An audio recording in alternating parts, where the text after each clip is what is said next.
We've distinguished three different views as to the secret or key to personal identity across time. There's the soul view, the body view, and the personality view.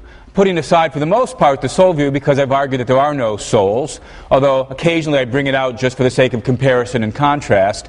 The main question we want to ask ourselves is how to choose between the body view and the personality view. The body view says, follow the body. If somebody around in the future has got my body, that's me. The personality view says, follow the personality. That is the set of beliefs, desires, memories, goals, ambitions, and so forth. Somebody around in the future that's got my memories, my beliefs, my desires, that's me. How should we choose between these two views? As I mentioned at the end of last lecture, what I want to do is offer us a set of thought experiments. They've got to be thought experiments because in real life, bodies and personalities go hand in hand. But by doing some science fiction experiments, we can take them apart and ask ourselves, well, which one do I think is me? When my body goes one way and my personality goes another way, where do I go? And again, just to remind you, in order to get the intuitions actually flowing, what I'm going to do once I've separated the body and the personality in this way is torture one of the end products. And so I'm going to be asking you to sort of put yourself in the first person, imagine this is happening to you, and ask yourself, which one do I want to be tortured? Or which one do I want to not be tortured? Because that will give you some kind of evidence as to which one you take to be you.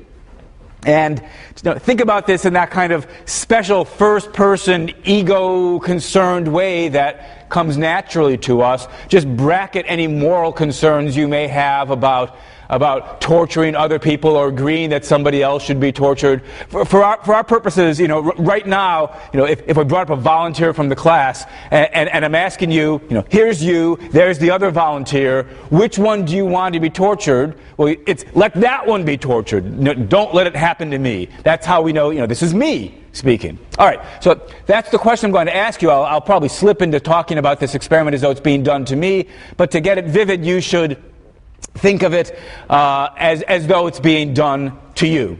And I'll mention just in passing that these thought experiments that I'm about to give, I'm going to give a pair of them, come from Bernard Williams. He was a British philosopher.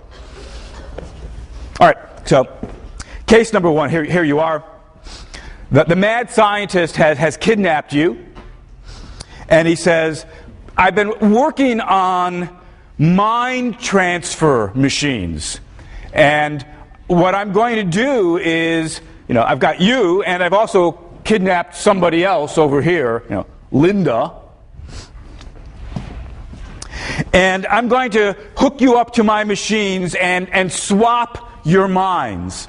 And what that means is I'm going to sort of read off the memories and the beliefs and the desires from your brain, and read off the memories and desires and beliefs from Linda's brain.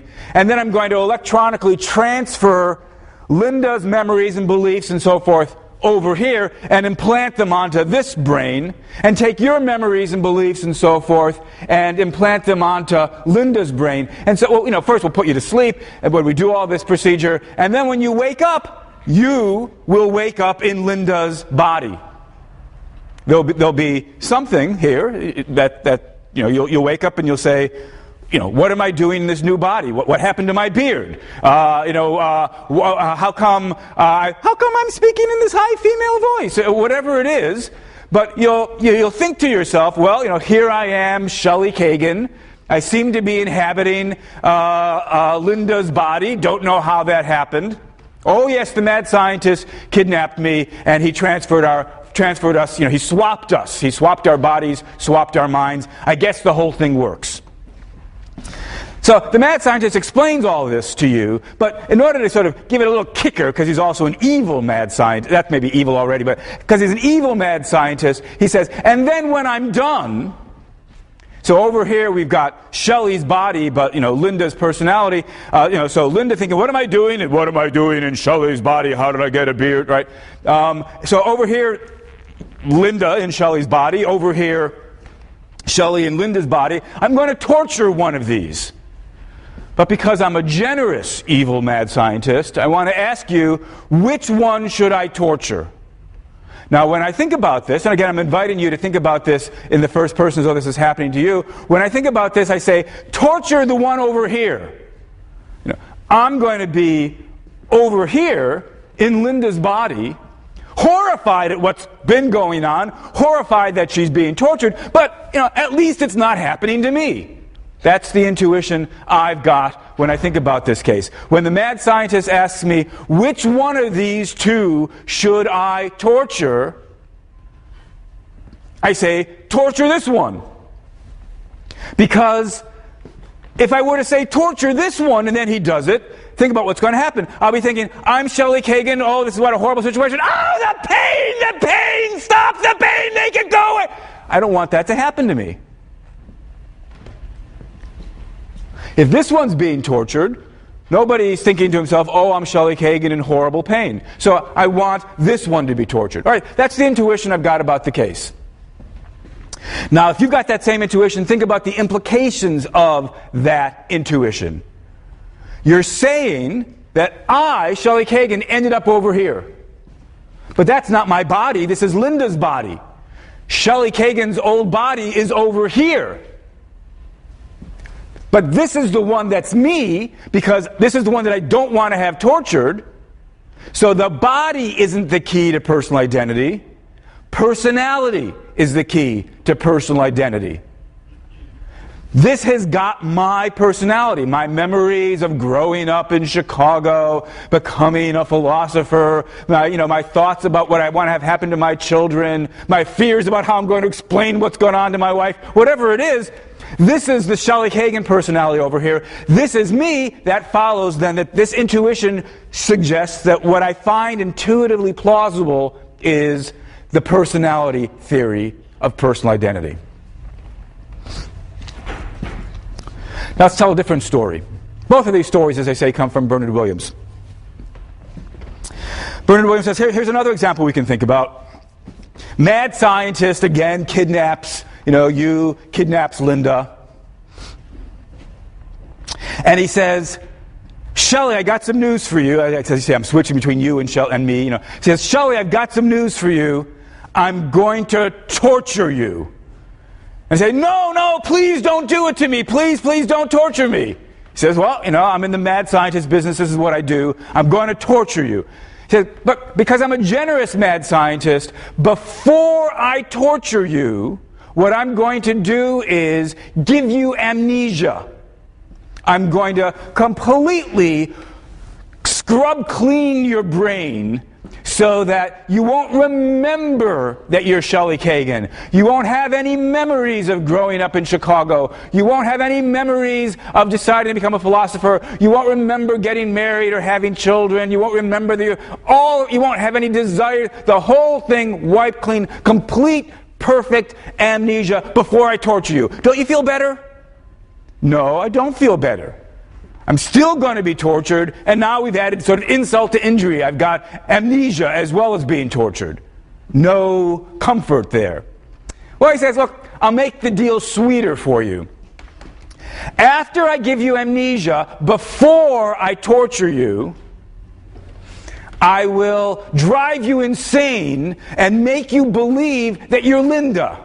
I've been studying Linda, there she is. I've been reading her psychology by looking at her brain waves and so forth and so on. And so I'm going to delude you into thinking that you're Linda. I'm going to make you think, oh, I'm Linda. Well, you won't talk like that. Oh, I'm Linda.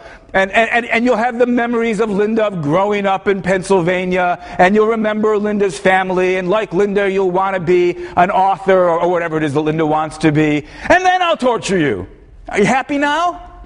No, I'm not happy now. First of all, I'm being tortured. I was given amnesia. Now you've driven me crazy and deluded me into thinking that I'm Linda. No comfort there.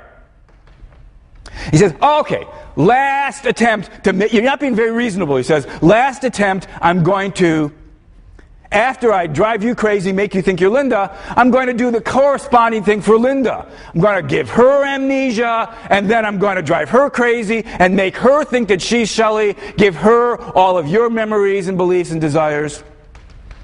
Now is it okay that I'm going to torture you? No.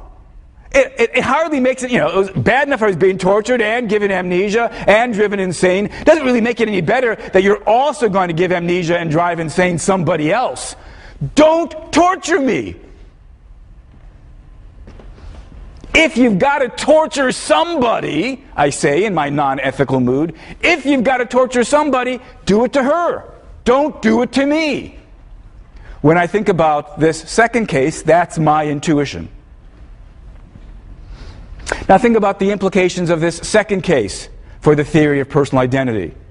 If I don't want this thing over here to be tortured, that must be because I think it's me. But if it's me, what's the key to personal identity? Well, not personality, because after all, this doesn't end up with Shelley Kagan's personality before the torture. Shelley Kagan's personality is over there. This is Shelley Kagan's body. And that suggests if I don't want this to be tortured, it's because I believe in the body theory of personal identity. Follow the body, not follow the personality. Even though he swapped our personalities, it's still me he's torturing. That's the intuition I've got when I think about Bernard Williams's second case.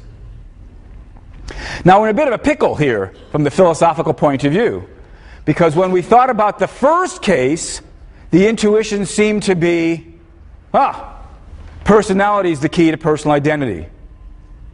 But when we thought about the second case, the intuition seems to be, body is the key to personal identity. That's bad. Right? Two different cases give us two different diametrically opposed answers on the very same question. One sec. And it's worse still, of course, if you don't share the intuitions that I just, I was being honest with you, those really are my intuitions when I think about these cases. If you're with me, you're in a philosophical problem. If you're not with me, if you didn't have the same intuitions, then maybe you don't have a problem, but I've got a problem. And it's worse still, because it's not really, if we're careful and think about it, it's not really as though we have two different cases and intuitively we want to give different answers to those two different cases. Really, all we've got there is just one case. It's the very same case, the very same story that I told two different times. In both cases, before the torturing goes in, there's Shelley Kagan's body over here with Linda's personality. And there's Linda's body over here with Shelley Kagan's personality. And we're asking, which one do you want to be tortured? It's the very same setup. I just emphasize different elements in a way to sort of manipulate your intuitions. But if it's the very same case, it can't be that in one of them follow the body and in the other one follow personality. So it's very hard to know what moral should we draw. The appeal to intuition, thinking about these cases, doesn't seem to take us very far. There was a question back there. Yeah? I think couldn't you still have your same intuitions and argue that in the first case, Linda's body has a brain that's physically more similar to your brain than your body has? And therefore, couldn't you take that intuition and say that it argues for the body theory? That in hardwiring your personality onto Linda's brain, you make physical changes in Linda's brain that make it more similar to your brain than the brain that's sitting over in your body. Nice suggestion. So the suggestion was this: when the mad scientist put my personality, Shelley Kagan personality, onto Linda's body, he had to modify Linda's brain. And in modifying Linda's brain, this was the question that was just raised, hasn't he actually made that brain more like Shelley Kagan's brain than Linda's brain? And if that's right, shouldn't we say, remember, the best form of the body view, I argued previously, was the brain version. So if this is really Shelley Kagan's brain over here, then this isn't a problem for the body view. We were deceived when we said the body view said, this is Shelley Kagan. Really, the body view, to it, the best version of the body view, that is the brain version, now has to say, oh, we moved Shelley's brain and put it here. Well, if you're prepared to say that, then indeed you will be able to say, yeah, it's the body view. The body view says, do it to this one. Rather, don't do it to this one because this is Shelley Kagan. I don't actually find myself, though, inclined to agree with you that this has become Shelley Kagan's brain. If you ask me, where's Shelley Kagan's legs? They're still here. Where's Shelley Kagan's heart? They're still here. Where's Shelley Kagan's brain? It's still here. Right? It's not as though what the scientists did was open up my skull, take the brain out. At least, if that's the way you're imagining it, don't imagine that. This is all electronic transfer. It's not as though he took the brain out and literally moved that hunk of tissue over here. All he's done is reprogram Linda's brain. Analogy here might be helpful. Think of the difference between the computer and the programs and files saved on the computer. Personality is a little bit like a program that's running on the computer, though we have to have not just the generic program, but the specific data files and databases and so forth.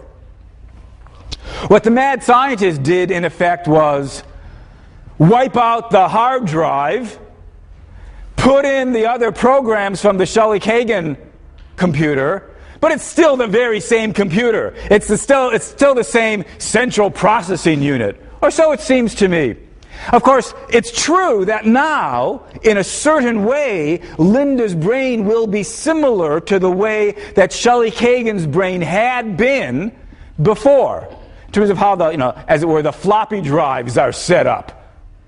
But still, where's, literally speaking, Shelley Kagan's brain? I want to say it's over there, not over here. There was another question, comment. Yeah? But isn't the pain inextricably linked to the physicality of the body? So if Shelley Kagan's brain, heart, and everything is over here, then wouldn't, if I imagine I would want the body I'm in to get destroyed, and so my body would be safe, because your personality is not going to feel the pain. I'm not quite sure what the question is. So the thought is, look, over here we've got Shelley Kagan's body with Linda's personality. If we torture this one, this thing, whoever it is going to think to itself, I'm Linda, I'm in horrible pain, I wish it stopped, I wonder whether I'll ever see Linda's husband again. Right? Over here we've got Linda's body, Shelley Kagan's personality. If we torture this one, of course, to torture you cause pain to bodies, but the pain gets felt in the mind. So over here, we've got something that's going to think to itself, I'm Shelley Kagan, I'm in horrible pain, I wonder whether I'll ever see Shelley Kagan's wife again. Yes, of course, we're torturing bodies. By torturing the bodies, we cause pain to the minds, the personalities, who have beliefs about who's hurting. What I'm inviting you to think about is, which one, if you had to choose between these two gruesome scenarios, which one would you rather save? Which one would you rather protect? Which do you care more about? Making sure that your lump of flesh doesn't have its neurons hurt? Or making sure that the person who's thinking to yourself, I'm Shelley Kagan, or whatever your name is, right? That I'm in pain, you don't want to be thinking, I, Shelley Kagan, am in pain, or if your name is, Mary, I'm Mary, I'm in pain. That's what we're trying to get straight on here. The trouble, though, is that you tell the very same story 2 different times, and I find myself sometimes being pulled this way, sometimes being pulled that way. So I can't use thinking about the Williams cases as a method of deciding what do I really believe, the body view or the personality view. I find myself, you spin the story one way and I follow the body. You spin the story another way and I follow the personality. If we're going to have a way to decide between these two theories, it seems as though we need some other kind of arguments. At least I need some other kind of arguments because of the intuitions I've got about the cases. So let me turn to a different approach to solving the question, answering the question, which one should we believe? It starts by raising a certain philosophical objection to the personality theory. It's going to say, look, the personality theory of personal identity has an implication that we cannot possibly accept. So we have to reject the view and then become body theorists if there are no souls. Here's the objection. It's a common enough objection. It's probably occurred to some of you. According to the personality theory, whether somebody is me depends on whether he's got my beliefs. For example, the belief that I'm Shelley Kagan, professor of philosophy at Yale University. Well, that I'm sort of not a especially interesting fellow, so let's make it more dramatic and think about Napoleon. You've probably read about this thing. Every now and then there are sort of crazy people who think they're Napoleon. So imagine that there's right now somebody in an insane asylum in Michigan, who's got the thought, I am Napoleon. Well, the objection says, clearly this guy's just insane, right? He is not Napoleon. He's, David Smith, who grew up in, Detroit or whatever. He just insanely believes he's Napoleon. Yet the personality theory, the objection says, would tell us that he is Napoleon because he's got the beliefs of Napoleon. He's got Napoleon's personality. Since that's obviously the wrong thing to say about the case, we should reject the personality view. But not so quick. The personality view doesn't say anybody who has any elements at all of my personality is me. One belief in common's obviously not enough. Look, we all believe the earth is round. That's not enough to make somebody else me. Of course, the belief I am Napoleon is a much rarer belief. I presume that none of you have that belief. I certainly don't have that belief. Napoleon had it, and David Smith in Michigan's got it. But so what? One belief, even one very unusual belief's not enough to make somebody Napoleon according to the personality theory. To be Napoleon, you've got to have the very same overall personality, which is a very big, complicated set of beliefs and desires and ambitions and memories. David Smith doesn't have that. David Smith, in the insane asylum in Michigan, does not remember conquering Europe. He doesn't remember being crowned emperor. He doesn't remember being defeated by the British. He doesn't have any of those memories. Probably doesn't even speak French. Napoleon spoke French. He doesn't have Napoleon's personality. So the David Smith case isn't really bothersome. It's not really a counterexample to the personality theory. Personality theory says, to be Napoleon, you've got to have Napoleon's personality, but David Smith doesn't. So, of course, we can all agree David Smith, despite thinking he's Napoleon, is not Napoleon. No problem here for the personality theory. But we could tweak the case.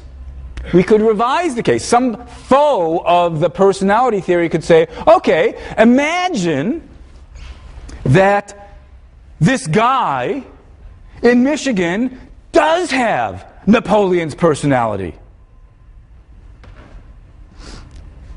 He's got the memories of being crowned emperor and being defeated, conquering Europe. He's got all of those memories. And, remember, we want him to have Napoleon's personality. He doesn't have any David Smith memories. He doesn't have any memories of growing up in Detroit. How could Napoleon have memories of growing up in Detroit? Napoleon grew up in France. The objection then says, even if this guy had all of Napoleon's memories, beliefs, desires, personality, still wouldn't be Napoleon. So the personality theory's got to go. Well, when I think about this example, I think now we've got it right. That is what the personality theory has to say about that case. But I'm not so confident anymore that it's the wrong thing to say. So think of this, as it were, from the point of view of Napoleon, right? So there was Napoleon in the 1800s, conquering Europe, and being crowned emperor, being defeated by the British, being sent to exile on, was it Elba, right? And I forget where Napoleon actually dies, but he's got memories of getting sick and ill, and the light begins to fade, and he sort of, goes unconscious. And then, well, let's at least try to describe it this way. He wakes up. And he wakes up in Michigan. He thinks to himself, Allô, je suis Napoleon. What am I doing in Michigan? All right, I don't speak French, so I'm going to drop that, right? But the last thing I remember, I was going to bed from my fatal illness, on the Isle of Elba. How did I get over here? I wonder if there's any chance of reassembling my army and reconquering the world. If he had all of that, it's not so clear to me that it would be the wrong thing to say that, by golly, this is Napoleon. I mean, it would be totally bizarre. Things like this don't happen, but of course, we're doing science fiction stories here. So we'd say to ourselves, wouldn't we? Somehow, Napoleon has been reborn or reincarnated, taking over by some sort of process of possession, the body of the former David Smith, but now it's Napoleon. I find myself thinking, maybe that would be the right thing to say. Yeah? What about the idea of, from an outside observer's perspective, of actual experience, not memories of experience, but actual experience? That guy over there didn't have the same experiences that Napoleon had. All right, so the thought was, look, this guy over here, David Smith's body with Napoleon's personality. And let's be clear about this. There's no underlying David Smith personality still there to have the counterexample or the example that we're after. It can't be that he's got mixed together memories of growing up in France and memories of growing up in Detroit. He never thinks to himself, I'm David Smith, how did I become Napoleon? You got that junk, you don't have Napoleon's personality. He's just got Napoleon's personality through and through. Well, the question then was, maybe that's not so. After all, he doesn't really have Napoleon's experiences, did he? Napoleon had the experience of being crowned emperor. But this guy didn't have the experience of being crowned emperor. Maybe what we should say is, he thinks he remembers the experience of being crowned emperor. But it's a fake memory. It's a illusion or a delusion, but he didn't really have the genuine memory. To have the genuine memory, he has to have been crowned emperor, and he wasn't crowned emperor. Napoleon was crowned emperor. Well, that's what we could say, but we can't say that until we decide he's not Napoleon. After all, if the personality theory is right, since he does have all of these memories, or semi-memories or quasi-memories or whatever we should call them, if that's the key, then it is Napoleon. So he is remembering being crowned emperor. If you want to say, no, those memories are illusions, it must be because you don't think he's really Napoleon. In which case, what you're discovering is you don't really believe the personality theory. Why isn't he Napoleon? It's not his body. The body of Napoleon is not this body, and to be Napoleon, you got to have Napoleon's body. It's a possible position, right? That's the thought that the body theorists are trying to elicit in you when they offer these Napoleon-esque counterexamples. You can match the personality as much as you want, but it's still not Napoleon. Don't you agree? That's what they say. And if you do agree, that shows you don't really accept the personality theory. I'm not going to try to settle this here. Who should we believe, the personality theory or the body theory? I'm trying to invite you to think about the implications and the differences between these views so as to get clearer in your own mind about which of these you accept. In many moods, at least, when I think about not the simple, the ordinary David Smith case with a single belief or two, but the full-bodied, that's a bad term, the full-blown Napoleon case, with all the memories, all the beliefs.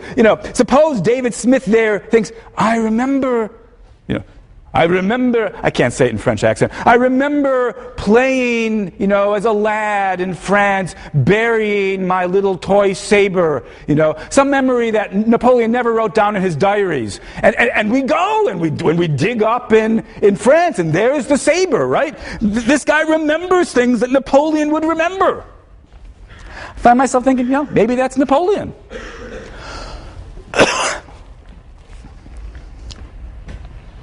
Imagine a slightly different version of this case. Napoleon dies on his deathbed, wakes up in heaven, saying, Je suis Napoleon, I was the emperor of Europe, and now I have come to my due reward, I am here in heaven.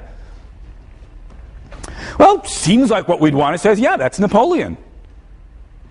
It's Napoleon, even if it doesn't have Napoleon's body. Napoleon's corpse is rotted in France. God gives Napoleon some new angelic body. Seems straightforward. If it's got Napoleon's memories, beliefs, desires, goals, and so forth and so on, wouldn't we say it's Napoleon? Imagine that, back to this earth, this Napoleon type of case happened all the time. We might have a term for this sort of thing, possession. Right? Every now and then, people's bodies get possessed. They become this other person whose now personality has taken over. If this happened frequently enough, instead of just a little science fiction story like with the David Smith case, maybe we'd say, yeah, possession is one of these things that need to be explained. How is it the personality travels?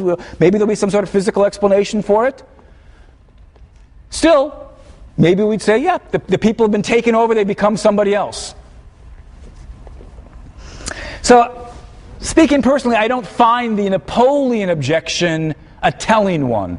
Doesn't give me reason to reject the personality theory. But we can now tweak the worry in a slightly different way.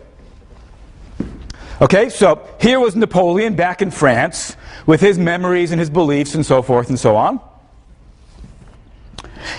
Deathbed, goes to sleep, goes unconscious, whatever it is. I told you a story in which he wakes up, or his personality wakes up, however we should put it, in Michigan. But if it could happen in Michigan, I suppose it could also happen in New York. And if it could happen in New York and it could happen in Michigan, I suppose it could happen in New York and Michigan. So, right now, let's imagine two people with Napoleon's personalities. Complete personalities. One of them in Michigan, one of them in New York. Whoa. What should we say now? What is the personality theory going to say about this case? So, I don't know how to draw personalities very well on the board, so I'll draw little stick figures of bodies, but I mean these to be the personality. So here we've got,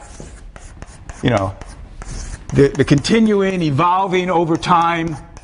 This is all taking place in France. The personality of Napoleon in France. There's the deathbed scene.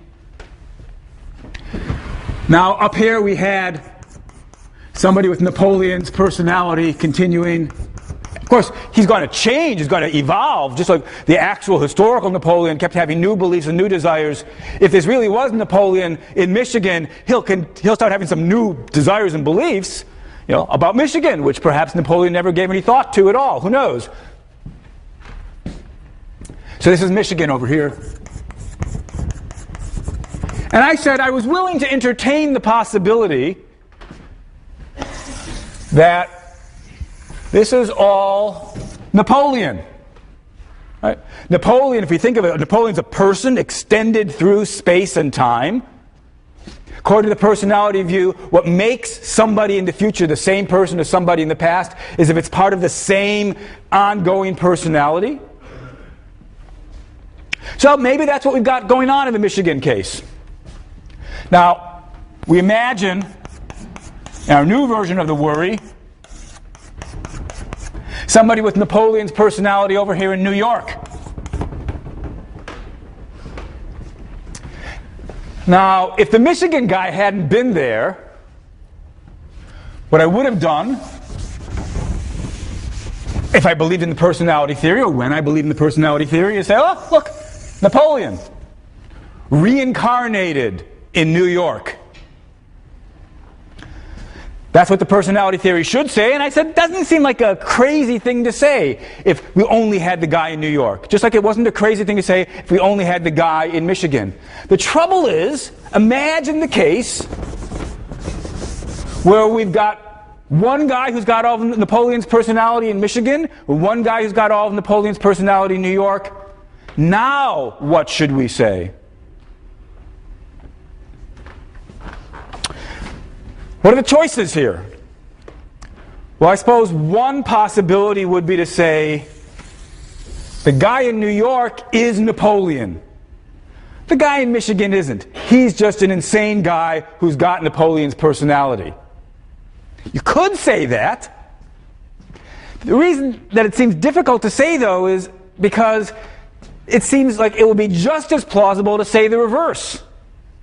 Say, no. It's not the New York fellow who's Napoleon. It's the Michigan fellow who's Napoleon. Well, we could say that, but the difficulty is there seems to be no good reason to favor the Michigan fellow over the New York fellow, just like there was no good reason to favor the New York fellow over the Michigan fellow. Saying that one of them's Napoleon and the other one isn't seems very hard to believe. Well, then what's the alternative? Well, I suppose another possibility is to say, at least another possibility worth mentioning, is to say they're both Napoleon.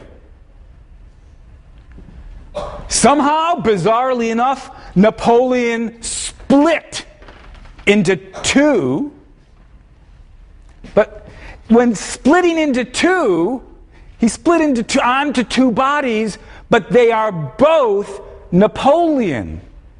Now, it's very important to understand how bizarre this proposal would be. The claim is not, now we've got two Napoleons, who are, of course, not identical to each other. No, we've got a single Napoleon. A Napoleon who was in one place in France and is now simultaneously in two places in the U.S. Well, that seems very hard to believe. It seems to just violate one of our fundamental notions about how people work, metaphysically speaking. People can't be in two places at the same time. Well, maybe that metaphysical claim I just made should be abandoned. Maybe we should say, under normal circumstances, people can't be in two places at the same time. But if you had something like this, by golly, this guy would be, Michigan dude is Napoleon, and he's the very same person as New York dude. New York dude and Michigan dude are a single person, Napoleon, who is bilocated. Doesn't happen, but if it did happen, it could happen. Well, maybe that's what we should say. But again, all I can tell you is I find that too big a price to pay. People can't be in two places. No, it's one thing to say people are space-time worms, extended through space and extended through time. It's another thing to say that they are Y-shaped space-time worms. Seems to violate one of the fundamental metaphysical things about how people work. All right. I got to remind you, though, none of the options here are all that attractive. So when I say you don't want to say that, you don't want to say that, we're going to run out of possibilities. So maybe this is what you'll want to say. All right, saying that Napoleon is in Michigan but not New York doesn't seem very attractive. Saying he's in New York but not Michigan doesn't seem very attractive. Saying he's in both places at the very same time doesn't seem very attractive. But what other possibilities are there? If he's not one but not the other, and if he's not both, the only other possibility is that he's neither. Given this situation, neither of these guys is Napoleon.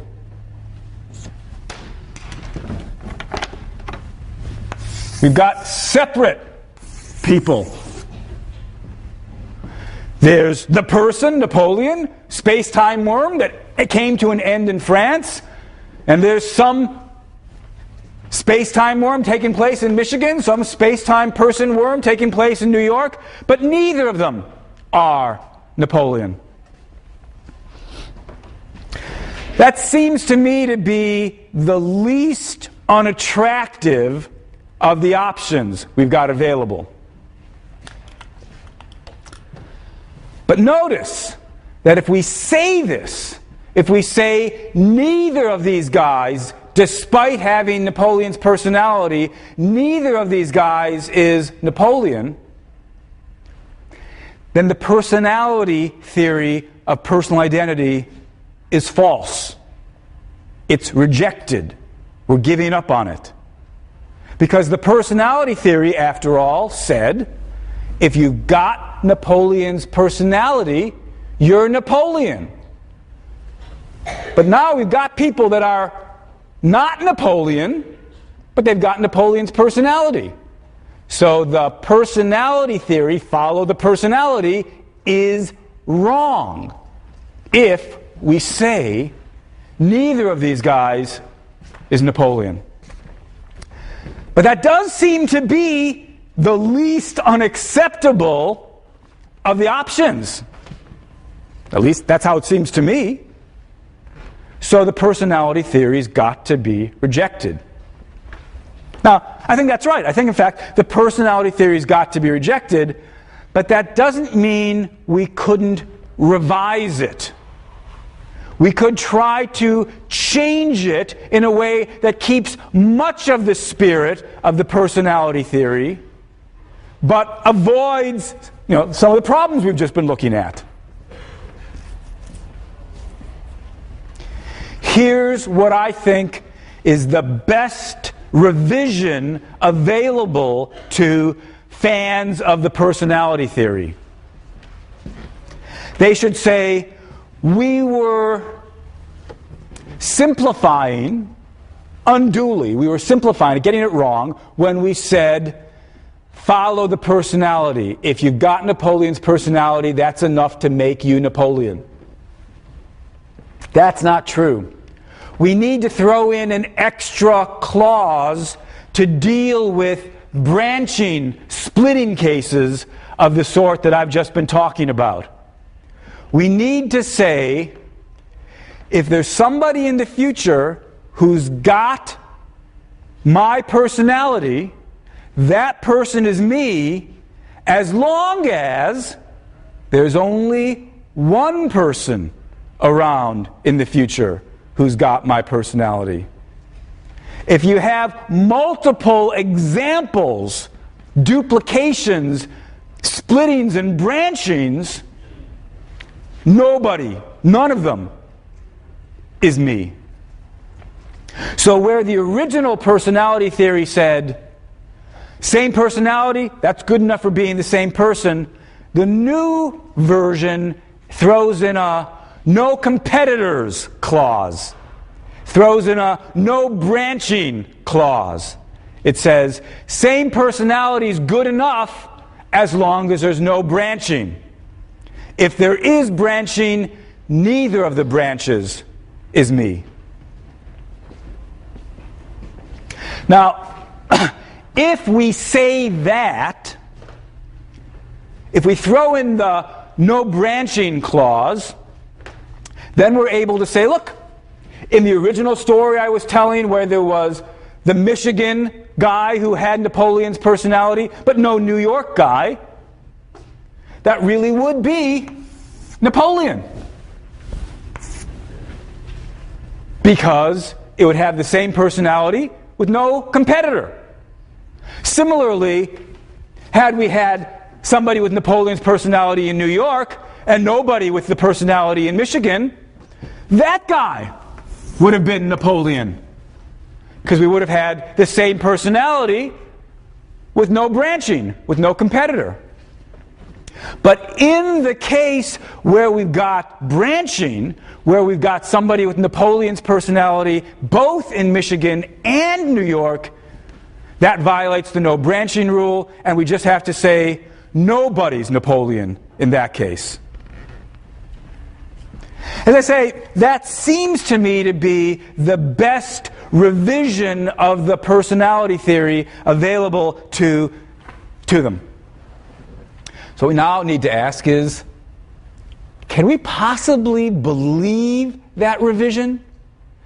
Can we possibly accept the no branching rule?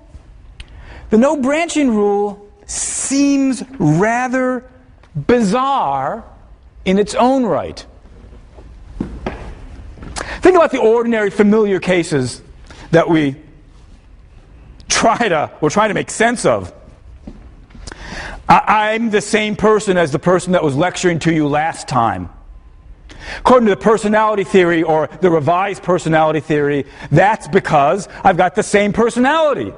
You know, guy last time thought he was Shelley Kagan, believed he was professor of philosophy. I think I'm Shelley Kagan. I believe I'm the professor of philosophy. He's got all sorts of memories of his childhood. I've got the same memories. He's got desires about finishing his book. I've got those desires about finishing my book. Same personality, it's me. That's what the personality theory says. So I conclude, hey, it's me. I know you were all worried whether I'd survive over the break, a couple days. Came back, it's still me. I made it through Wednesday. Or did I? Or perhaps I should ask, or did he? Yeah, there was somebody there on Tuesday. And yeah, there's somebody here on Thursday. And yeah, this person here now has got the same personality as the guy who was there on Tuesday.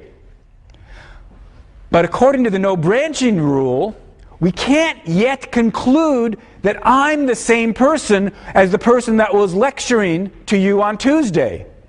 We can't conclude that until we know that there aren't any competitors, that there isn't anybody else right now who also has the same personality.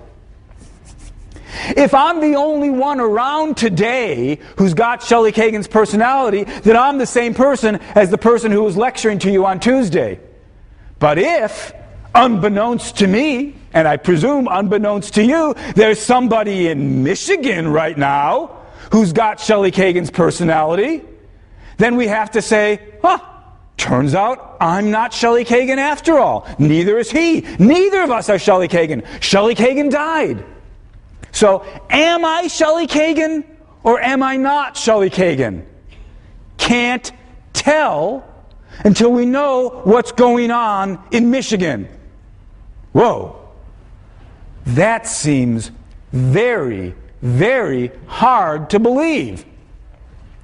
Whether I am the same person as the person who was lecturing to you on Tuesday presumably should turn on facts about that guy who was lecturing to you on Tuesday, and facts about this guy who's lecturing to you today on Thursday, and maybe some facts about the relationship between that guy and this guy, or that stage and this stage, if we prefer to talk about it that way. We can see how, whether it's the same person or not, has to turn on the relations between the stages. But how could it possibly turn on what's happening in Michigan? How can whether or not I am the same guy as the guy who was lecturing to you on Tuesday depend on what's happening in Pennsylvania or Australia or Mars? To use some philosophical jargon, the nature of identity seems like it should depend only on intrinsic facts about me, or perhaps relational facts about the relations between my stages, but it shouldn't depend on extrinsic, external facts about what's happening someplace else. But if we accept the no branching rule, we're saying whether or not we've got identity depends on what's happening elsewhere. With the no branching rule, identity ceases to be a strictly internal affair. It becomes in part an external affair. That's very, very hard to believe.